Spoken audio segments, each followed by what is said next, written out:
ഇഷ്ടപ്പെട്ടു. ഇനി സിനിമയെക്കുറിച്ച് പറയുകയാണെങ്കിൽ ആദ്യത്തെ ഒരു അരമണിക്കൂർ ഒരു ഫൺ മോഡിലാണ് പോകുന്നത്. സെൽഫ് ട്രോൾ വരുന്നുണ്ട്, ട്രിബ്യൂട്ട് വരുന്നുണ്ട് മോഹൻലാലിന്. മോഹൻലാൽ എന്ന മോഹൻലാലിൻ്റെ പേര് സ്വന്തം അദ്ദേഹം പറയുമ്പോഴത്തേക്ക് നമുക്ക് കിട്ടുന്ന ഒരു വൈബ് ഉണ്ടല്ലോ.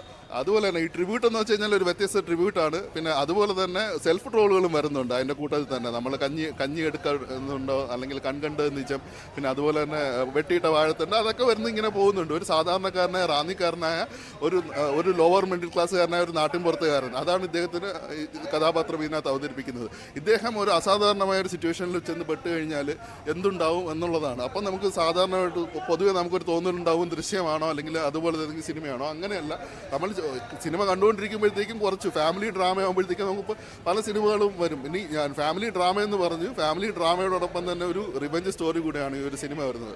മോഹൻലാലിനെ വളരെ മികച്ച രീതിയിൽ തന്നെ സിനിമയിൽ പ്രസൻറ്റ് ചെയ്തിട്ടുണ്ട്. അക്കാര്യത്തിൽ തരുൺ മൂർത്തിക്ക് ഒരു ബിഗ് സല്യൂട്ട് കൊടുക്കുക തന്നെ വേണം. കാരണം